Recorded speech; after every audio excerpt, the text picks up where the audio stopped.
ने क्या किया, शायद अब वो भी पता चल गया होगा। अभी मैं तुमको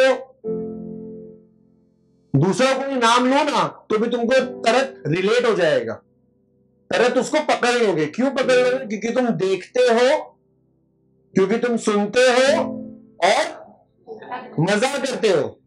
अब देखना सुनना तो तुम वहां पे भी करते हो। हाँ, क्या नहीं करते यहाँ पे? मजा। क्यों नहीं करते मजा? अगर यहाँ पे भी मजा करोगे तो वो सब याद रहेगा कि नहीं? चाहिए कोई टेक्निक तुम्हारे पास? तो हम लोग आ रहे हैं, समझना, याद ध्यान से सुनना, बहुत गहरी बात बता रहा हूं।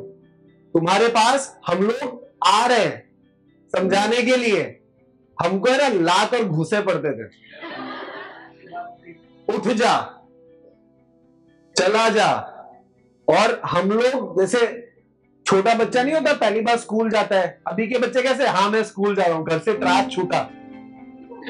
आज हंसते ना छोटे बच्चे, अपने नई वीडियो को नहीं जाना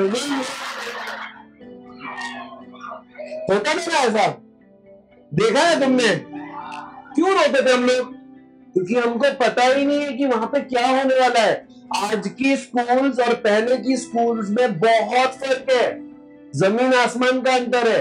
आज अगर आपके प्रिंसिपल सर ये इनिशिएटिव ले रहे हैं कि मैं अपने बच्चों को पढ़ाई के अलावा कुछ और बताऊं, तो ये उनकी बड़ी बहुत बढ़िया दिली है कि वो एक फॉर्मेट वाले एजुकेशन से बाहर निकल के अनफॉर्मेट एजुकेशन को इनरोल कर रहे हैं। इनरोल का मतलब अपने सिलेबस में डाल रहे हैं। अब वो मूवी भी दिखाएंगे।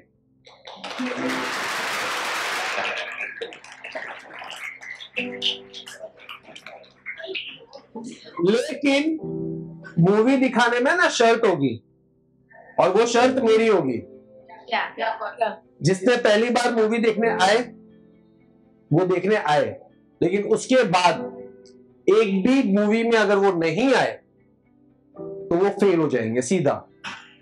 पहली चीज, पहली पूरे 12 महीने हैं क्या?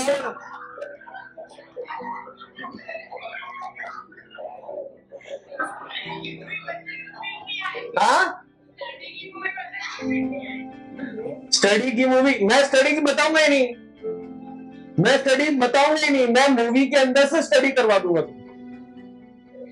लेकिन उसका रीजन यही है कि आप किस चीज को क्यों देखते हो। मजा करने के लिए देखते हो? देखो मूवी में से तुमने क्या सीखा, अभी मैं पूछूंगा ना तो 8-9 लेसन तुम्हारे पास आ जाएंगे कि हाँ मैंने ये सीखा, मैंने ये सीखा। भले वो अपन खुद नहीं करते लेकिन सीखा है ना। लेकिन उस चीज को अपन अपनी एजुकेशन में कैसे इन्वॉल्व करें, कैसे उसको शामिल करें, वो बहुत इंपॉर्टेंट है। और जो स्कूल में आप आ रहे हो, स्कूल में बैठने के बाद जब हम अपने आप को 5 घंटे के लिए बांध देते हैं, नींद आ रही है, 5 घंटे के बाद अपन को ऐसा लगता है कि बस हो गया, 5 घंटे की जेल है ये। हाँ देखो सच्चाई बोलने में प्रॉब्लम नहीं है, क्योंकि मुझे भी लगती थी जब मैं तुम्हारी एज में था। जब मैं तुम्हारी एज में था ना, मुझे भी लगता था कि 5 घंटे के लिए हमको एक जेल में बांध दिया है। लेकिन ये मुझे सिर्फ 7 तक लगता था। 8 में मुझे लगा कि साला मुझे थोड़ा बहुत पढ़ना चाहिए। क्यों? क्योंकि टीचर ने बोला कि इंग्लिश सिलेक्ट करोगे सब्जेक्ट में कि संस्कृत। तो भाई अपन तो देश प्रेमी, भारत माता की जय, तो अपने को इंग्लिश नहीं आती थी, समझ में नहीं आती थी कि चाहिए इतनी इंग्लिश। अंग्रेजों ने और बहाना क्या निकाला था पता है? ऐसा नहीं था कि मेरे को आती थी, आती नहीं थी मेरे को इंग्लिश, तो मैंने बहाना क्या निकाला पता है? कि अंग्रेजों ने हमारे देश में राज किया था, इसलिए मेरे को इंग्लिश भाषा नहीं सीखनी। 9th में गया, 10th मैंने पास किया संस्कृत के साथ, क्योंकि उस टाइम पे सब्जेक्ट बहुत लिमिटेड थे, तुम्हारी तरफ वेरियस सब्जेक्ट नहीं थे, बहुत लिमिटेड थे। 11th में गया, मेरे को आर्ट्स लेना था, लेकिन आर्ट्स स्कूल में था ही नहीं, कॉमर्स था। तो कॉमर्स से फिर मैं वापस पढ़ा 11th 12th, अच्छे खासे मार्क्स है मेरे, ऐसा नहीं है। 86% इन 10th और 36% इन 12th।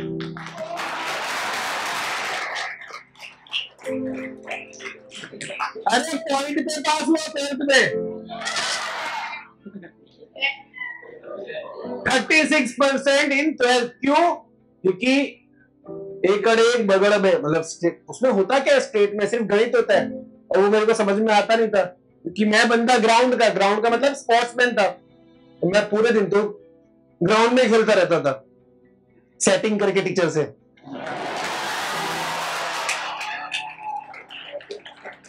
तो आज कबड्डी का है, फिर खो खो का है, फिर कभी डांस कंपटीशन हो गया, कभी मैं किसी की मैनेजमेंट करवा रहा हूं, कभी कुछ करवा रहा हूं। मतलब मैंने पढ़ाई छोड़ के सब कुछ किया, लेकिन फिर भी मैं पास हो गया अच्छे से।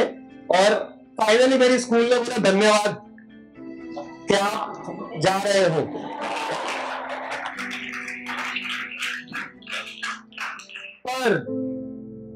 पर मैंने स्कूल को नहीं बोला कि मैं जा रहा हूं। 3 महीने बाद, रिजल्ट आने के 3 महीने बाद, मैं अपने ही स्कूल में as an karate teacher appoint हुआ। अपने ही स्कूल में एज अ टीचर, जिन टीचर के साथ सामने बैठ के मैं पढ़ता था ना, उन टीचर्स के साथ बैठकर मैंने स्टाफ रूम में टेबल और चेयर शेयर किया, और मैंने उन्हीं बच्चों को पढ़ाया जो बच्चे मुझे भैया कह के बुलाते थे, मैंने उनको ही पढ़ाया। क्यों? क्योंकि मेरे को जो करना पसंद था ना, मैंने वो किया, लेकिन वो करने के लिए भी मेरे को 12th पास करना जरूरी था। ये मुझे एहसास हुआ कब? 11th में। 11th में मुझे एहसास हुआ कि भाई मुझे पढ़ना पड़ेगा, अगर मैं पास नहीं हुआ ना तो मैं आगे नहीं जा पाऊंगा, आगे नहीं गया तो मैं कुछ बन ही नहीं पाऊंगा। और आपका सर्टिफिकेशन इज वेरी इंपॉर्टेंट। आपके पास जो कागज होता है ना, वो बहुत इंपॉर्टेंट है, और वो कागज में 4 चीजें बहुत ज्यादा इंपॉर्टेंट है। पहला, Aadhaar card, school leaving certificate. School leaving certificate के बगैर आपका आधार कार्ड भी नहीं बनेगा। बर्थ सर्टिफिकेट, 10th की मार्कशीट और 12th की मार्कशीट। शायद आधे लोगों की तो शादी भी इसी से होती है कि 10th में कितने मार्क्स है। या आगे भविष्य में कुछ करेगा या नहीं पता नहीं, वो पेपर कैसे जज करेगा आई डोंट नो। बट अगर मैं कर सकता हूं ना, तो आप लोग भी कर सकते हैं। अगर मैं 12th में 36 मार्क्स लाने के बाद, 36% लाने के बाद मैं यहां तुम लोगों के सामने खड़ा होके आपके प्रिंसिपल से मैं ये ले सकता हूं मोमेंट, तो आप भी ले सकते हो भाई। क्योंकि सुनना, किसी की बात सुनना बहुत मुश्किल है, और उससे भी ज्यादा मुश्किल है उस बात को सुनकर अमल करना।